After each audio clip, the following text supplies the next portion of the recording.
Payal's kitchen રેસીપીમાં। તો આજે હું તમારી સાથે શેર કરીશ લસણિયા બટેટાની રેસીપી। તો ચાલો રેસીપી શરૂ કરીએ। લસણિયા બટેટા બનાવવા માટે મેં લીધેલી છે ઝીણી બટેટી, તેને ધોઈને સાફ કરી નાખી છે અને હવે તેને આપણે કુકરમાં એડ કરી દઈશું। જો તમે મોટા બટેટા લ્યો તો તમારે બે ભાગમાં ડિવાઈડ કરી નાખવાના। મેં ઝીણી બટેટી લીધેલી છે એટલે આખી રાખી છે।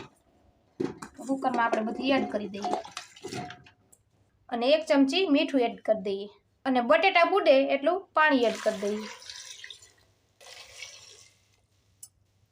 અને બધું સારી રીતે મિક્સ કરી દઈએ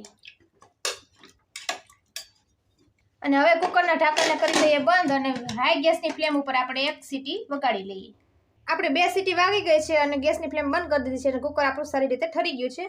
તો આપણે કુકરનું ઢાંકણ ખોલી લઈએ અને છરીની મદદથી જોઈએ તો આપણા બટેટા સરસ રીતે બફાઈ ગયા છે। તો આપણે બધા જ બટેટાને એક ડીશમાં કાઢી લઈએ। આવી રીતના આપણે બધા જ બટેટાને કાઢી લઈએ। તો મેં અહીંયા બધા જ બટેટાની ડીશમાં કાઢી લીધા છે અને બટેટા ગરમ ગરમ છે ત્યાં જ આપણે તેને ફોલી લેવાના છે આવી રીતના। તો બધા બટેટાને આપણે આવી રીતના ફોલી લઈએ।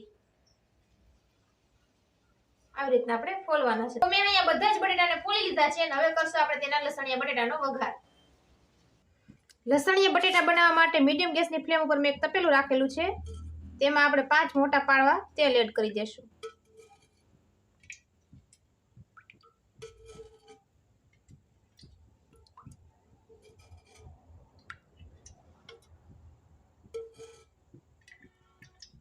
તેલ આવી જાય એટલે અડધી ચમચી રાઈ, 1 ચમચી જીરું, 5 થી 7 નંગ લીમડાના પાન,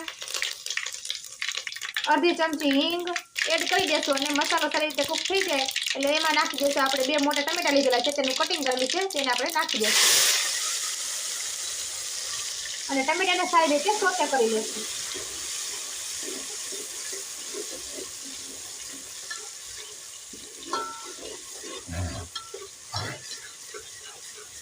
ટમેટા કૂક થાય ત્યાં સુધી આપણે તેને ઢાંકીને મૂકી દઈશું।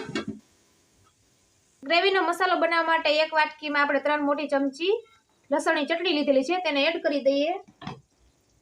1 ચમચી ધાણા જીરું પાવડર, 1 ચમચી હળદર, સ્વાદ પ્રમાણે મીઠું અને થોડું પાણી એડ કરીને સારી રીતે મિક્સ કરી દઈએ। આવી રીતના મિક્સ કરી દેવાનું છે બધા મસાલાને।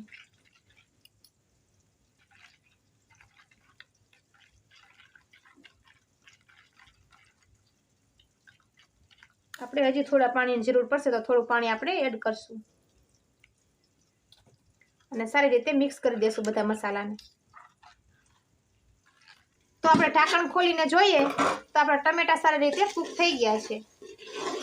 તો હવે આપણે તેમાં બનાવેલી મસાલાની પેસ્ટને એડ કરી દેશું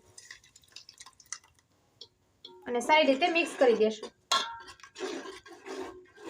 અને મસાલા સારી રીતે કૂક થઈ જાય ત્યાં સુધી તેને હલાવવાનું છે, નકર મસાલા આપણે નીચે તળિયે બેસી જશે એટલે આપણે હલાવતું રહેવાનું છે અને સરસ રીતે તેલ છૂટું પડી જાય ત્યાં સુધી આપણે તેને કૂક કરવાનું છે મસાલાને। તો આપણો મસાલો સરસ રીતે કૂક થઈ ગયો છે અને ફરતી કોર તેલ પણ છૂટું પડવા માંડ્યું છે। તો આપણે એમાં નાખી દઈશું 1 લીંબુનો રસ અને સતત હલાવતું જવાનું છે। લીંબુનો રસ એડ કરતી વખતે એને આપણે સતત હલાવતું રહેવાનું છે। લીંબુનો રસ એડ કરી દીધો છે। હવે આપણે તેમાં કરી દઈશું બાફેલી બટેટીને એડ અને સારી રીતે મિક્સ કરી દઈશું।